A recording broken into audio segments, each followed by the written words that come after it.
4 ноября наша страна будет отмечать День народного единства, с чем я и поздравляю вас, дорогие друзья.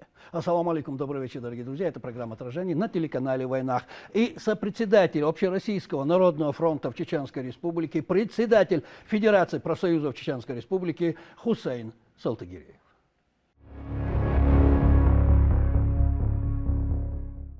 Машолосы. Да, Маша. И сразу, переходя к нашему разговору, смотрите, День народного единства был учрежден, насколько я помню, если я ошибаюсь, вы меня поправите, 20 лет назад по предложению Межрелигиозного совета России в память об освобождении Москвы от польско-литовских захватчиков. Народным ополчением, я подчеркну, народным ополчением в 1612 году. Так. Именно. Насколько глубоко этот праздник резонирует с вызовами современности, вот так скажу. Вообще, кризисные периоды народы объединяются. Только так страна может выйти из этих сложных ситуаций. И, конечно же, сейчас, оценивая нынешнюю ситуацию, которая вокруг нашей страны, и понимаешь, если бы не было этого праздника, его надо было бы придумать. Настолько актуальный этот праздник. Да, это молодой праздник. В самом начале, может быть, не все понимали важность этого праздника, но жизнь показала, что этот праздник, его учреждение продиктовано самой жизнью, необходимостью. Так что сейчас особенно это чувствуется остро. 4 ноября 1612 года это триумф Союза народов и пример организации, консолидации народов для защиты своего Отечества. Безусловно. Это единственный был шанс нашей страны освободиться от захватчиков, от ига и получить шанс для дальнейшего развития существования самого государства. И отрадно, что народам хватило мудрости и нашлись лидеры, которые стали во главе и двинулись вперед, освободили страну. И не только сохранили страну, и дальше страна развивалась. Конечно, в разные периоды возникали разные сложности, разной степени они были, эти сложности. И, конечно, вызовы были, наверняка будут и дальше. Ну а какие же уроки мы тогда должны извлечь из глубин тех давних событий? Вот в чем таится откровенный смысл этого праздника для россиянина 21 века?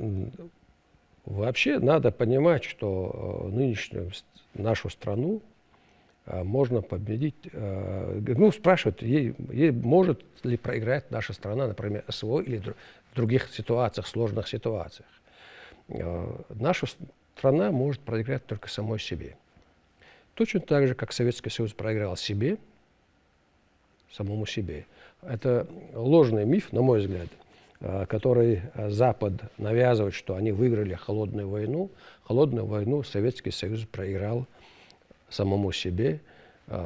Союз проиграл сам себе? Сам себе, да, естественно, проиграл. И этому способствовало, что во главе государства оказались демагоги и предатели. Точно так же на грани исчезновения была и Россия в 90-е годы. У нас был большой шанс проиграть. Россия могла самому себе проиграть. Тоже были и демагоги, и крохоборы, и предатели. Но, к счастью, для народа в России, для России в целом, страну в 2000 году возглавил тот, кто должен был возглавить. Патриот своей страны, очень компетентный, подготовленный человек. И сейчас мы имеем то, что имеем. Правда, с этим не согласен ни Запад, и очень часто и Восток не согласен. А мы часто должны на Запад оглядываться в этих вопросах? Мы вообще не должны на них оглядываться. Вопросы о национальной безопасности, сохранении государства. Надо учитывать их поведение, надо учитывать их ненадежность, недоговороспособность и добиваться своих поставленных целей. Если мы будем пытаться угодить Западу, чтобы им понравиться, это 100% не будет страны вообще. Мы вообще не должны на них оглядываться. Мы должны оглядываться... И думать о том, что они могут сказать. Мы должны учитывать, на что они способны. и двигаться к нашим целям, делать все, что в интересах нашего государства, граждан нашей страны. А с ними, да, иметь, взаимодействовать, смотреть. То, что нам выгодно, да, в тех случаях надо взаимодействовать. Но полагаться на них, считая, что они будут соблюдать даже достигнутые договоренности, даже изложенные на бумаге договора, соглашения, особо не приходится. Мы имеем много примеров того, что никакие договоренности, если им это не выгодно, они не соблюдают. Опыт показывает. Опыт показывает. Хорошо. Вот скажите мне, буду ли я прав, если скажу, что День народного единства – это одновременно дань уважения предкам и живое напутствие современникам? Ваше мнение? Безусловно, мы должны знать историю нашей страны.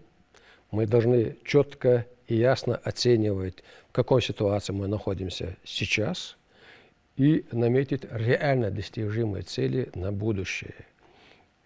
Это возможно только в том случае, если мы будем с уважением относиться к нашему прошлому, дорожить сегодняшним и, конечно же, добиваться того, чтобы наши будущие поколения жили в государстве, которое себя уважает и уважает своих граждан. Вот на таких страницах истории насколько важно воспитывать подрастающее поколение? А другого варианта нет. Если мы не будем воспитывать на нашей истории, наше подрастающее поколение, то их будет воспитывать интернет, искусственный интеллект, который разработан не нами и не в наших интересах. Да, мы какую-то часть нашего населения потеряли в 90-е годы, когда отказались от национальных интересов страны, определенной части, скажем так, элиты. И как раз начало СВО, те, которые стояли в очередях на границах в сторону Казахстана и Грузии, это часть тех детей и поколений, которые своевременно, не позаботились воспитывать их в духе традиционных семейных ценностей, интернационализма, патриотизма. У нас в одно время даже патриотизм и интернационализм чуть ли не были ругательными словами. Вот, очень отрадно, что мы вернулись к своим истокам, и у нас есть шанс, великолепный шанс, не только сохранить свою страну, но и сделать рывок вперед.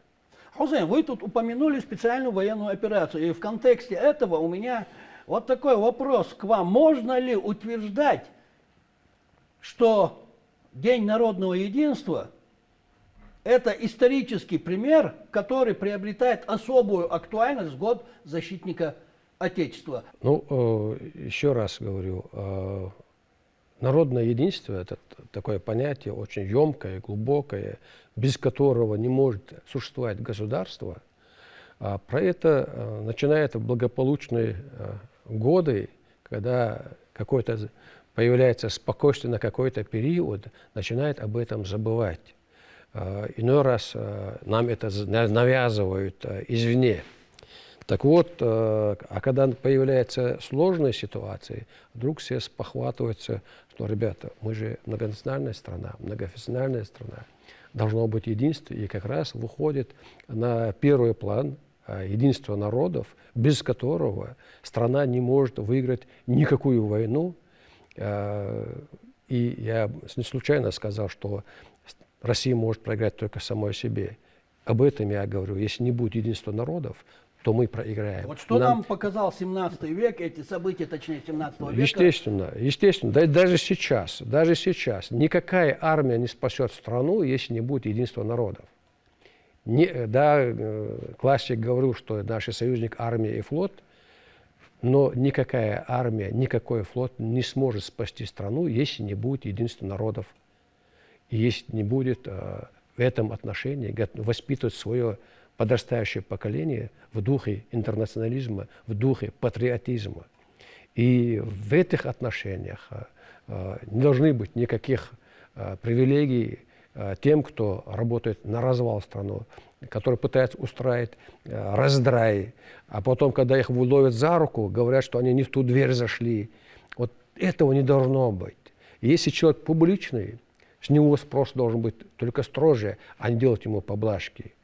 Его слова гораздо больше имеют резонанс, и если он неправильный... И дверь должна быть одна. Да, и дверь должны быть правильные. Прежде чем зайти, надо заглянуть, посмотреть, хотя бы спросить, а куда эта дверь ведет. И это, да, мы привели пример там, из известного выражения, но это и в буквальном, и в переносном смысле. Все политики должны понимать каждое слово, которое они произносят.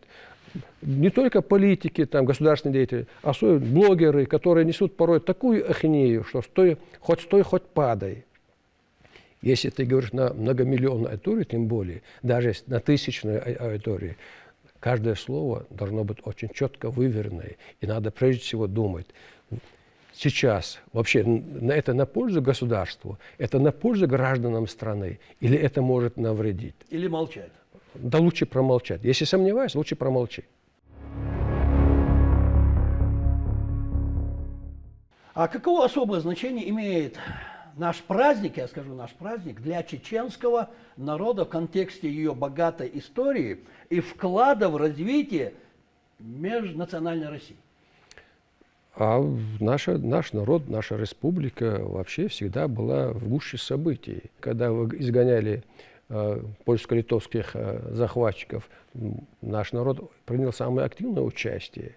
И в поздние годы, так что и в Отечественную войну особенно, хотя пытались нам навешивать разные ярлыки, но принимали самое активное участие во всех событиях, когда решался вопрос, быть или не быть в нашей стране.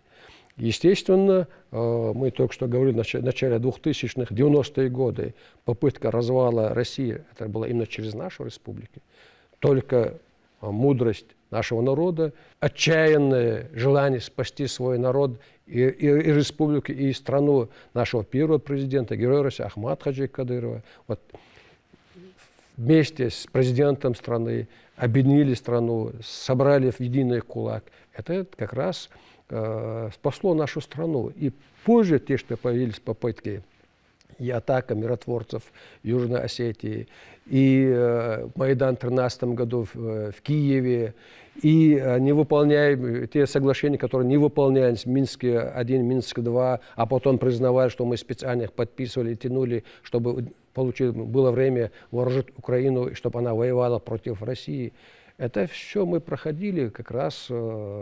И сейчас наши бойцы, наши ребята показывают чудеса героизма на линии боевого соприкосновения. Так что все происходит участием нашего народа. Даже возьмите только фонд имени нашего первого президента, героя России Ахмата Хаджи Кадырова, насколько какой колоссальный объем помощи участникам СВО на линии боевого соприкосновения, их семьям, которые дома находятся. Это просто даже сложно оценить. Вся страна стала, Хусейн, я скажу так, как бы пафосно это ни звучало, в 1612 году стала вся страна, можно сказать, все народы. И тогда Великую Отечественную войну, все народы. Вот именно. Сейчас специальная военная операция, все народы. И кто скажет, кто может сказать, что это не так? Ну, могут сказать идиоты и подлецы.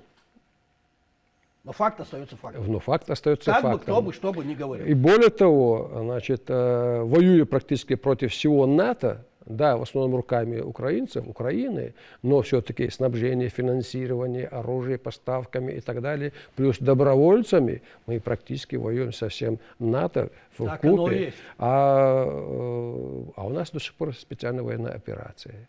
То есть объединение нашей страны нам позволило противостоять всему Западу в рамках специальной военной операции. И продолжаем. И продолжаем. Стоять и победим. И победим. И победим. Смотрите, Россия многонациональная страна. Это уже всем известно, это уже все знают, тут никаких вопросов быть не должно. И единство народов является одной из традиционных ценностей, закрепленных в рамках соответствующего указа президента Российской Федерации. Тут у меня вопрос.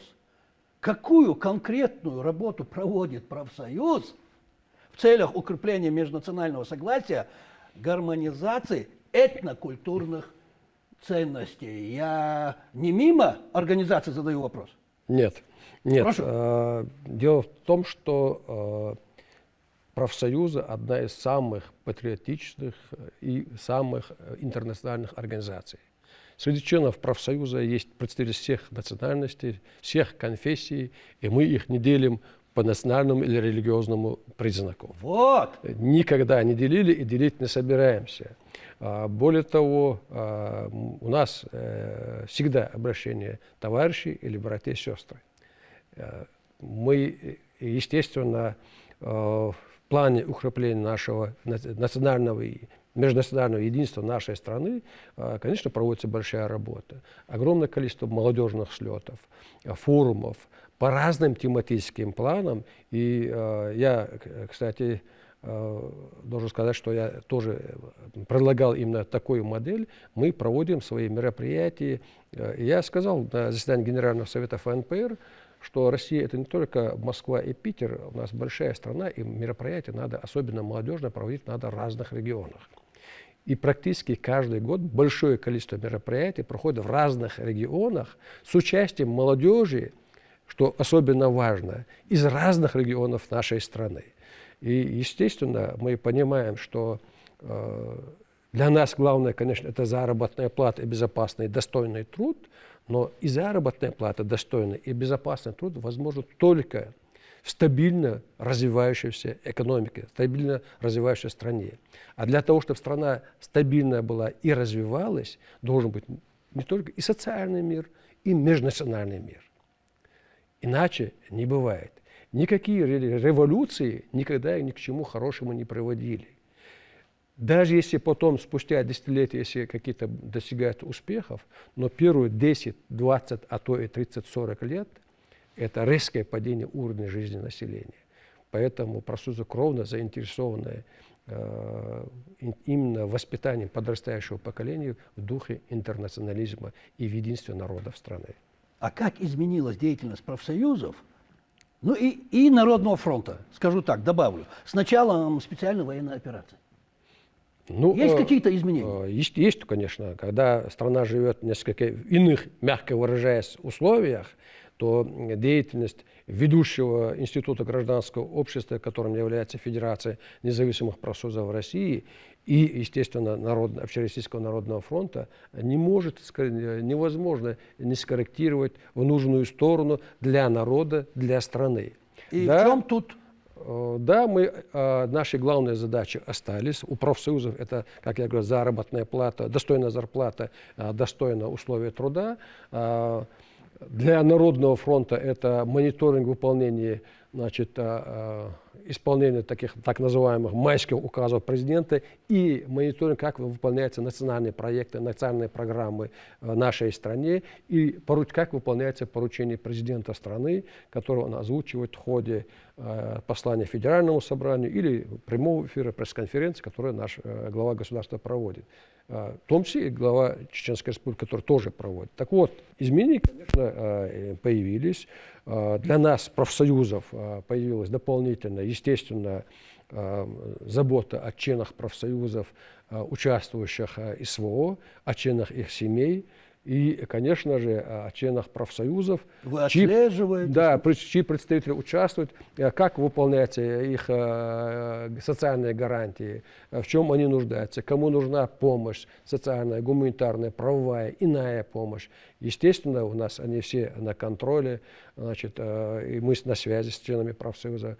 А что касается Общероссийского народного фронта, то большую часть времени, существенную часть, а если, скажем так, уделяет именно тому снабжению нашего фронта,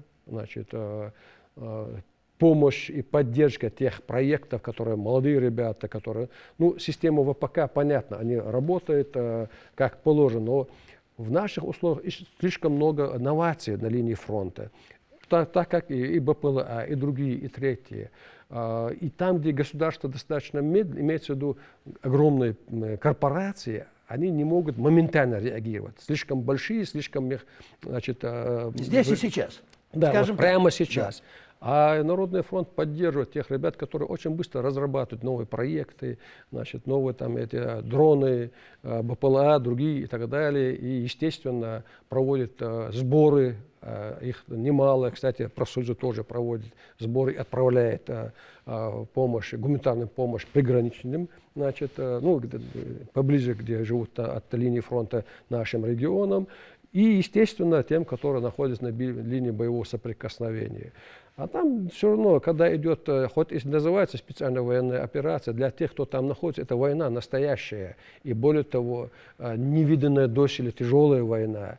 И поэтому реагировать на их просьбы, желания, чтобы хоть чем-то помочь, хоть чем-то их поддержать. И более того, немаловажным фактором является в этом отношении каждый участник СВО, он должен понимать, что вся страна его поддерживает. Когда идет снабжение от государства, это понятно, это государство выполняет свои функции. Дома. А тут из дома, и от людей, от граждан. То есть важно понимать не только самому он осознал, что важность его миссии, но ему важно понять, что все его сограждане понимают, какую важную миссию он выполняет. Именно в том числе с этой целью и Народный фронт, и общероссийские, вообще наши профсоюзы страны, в том числе наша Федерация профсоюзов и ее членские организации, делают все возможное, чтобы вот, оказать помощь, содействие, и чтобы они понимали, насколько для страны, для каждого жителя и для всех народов России важно то, что они делают. Они настоящие герои, их члены семьи, они должны и находятся под постоянной опекой. У нас в республике это вообще по особому отношению. Глава республики, герой России Рамзан Ахматович, его первая, вторая и третья цель, наверное, это в первую очередь помочь нашим ребятам на линии боевого соприкосновения и обеспечить всем необходимым их семьи. И те, которые вернулись от того, получили какие-то увечья, безусловно, находятся под постоянным присмотром и будут находиться до Алмола.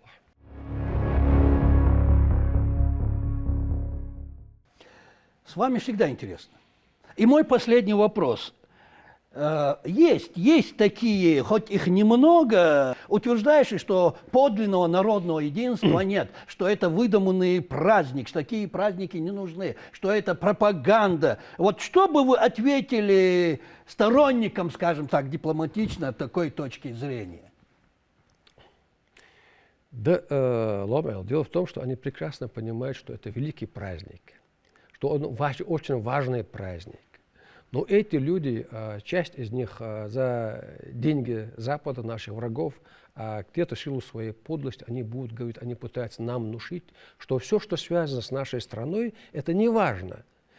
Границы не важны, наличие государства не важно, значит, все не важно, значит, их цель разовлить страну и, скажем так, бесконтрольно грабит нашу страну, то, чему они стремились и добивались. Они-то думали, что в конце 90-х годов, что они добились своего, достигли своей цели, и надо было просто уже физически расчертить, на сколько частей там делить нашу страну. Были разные версии, на 8 частей, на 39 частей и так далее.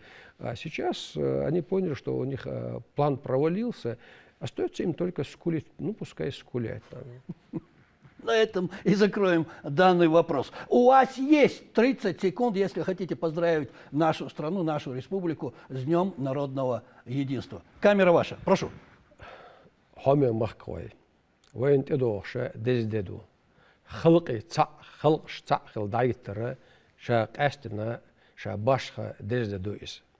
Ас сейцарха, вы Республики, Федерации, профсоюзов царха, Народный фронт, вы республиканский штаб царха, дегардекл дошу цудеж денц.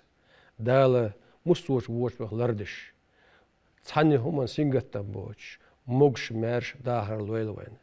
Тагана от схалш мирях был вай дагандал вай дюзош бу. Далее ища могш мерш туланц юхк амц цабуагил. Далее кидайо заман мустуч вочбах лардуэл вай. Спасибо. Спасибо, что пришли, ответили на наши вопросы, высказали свое мнение. Удачи вам, с праздником. С праздником.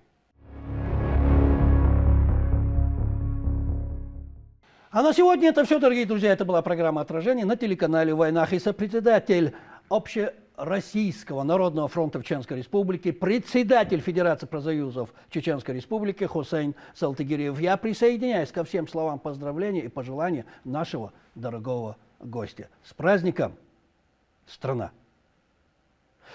И напоследок, не забывайте, не бывает плохого отражения у времен и народов. Плохое отражение бывает у людей.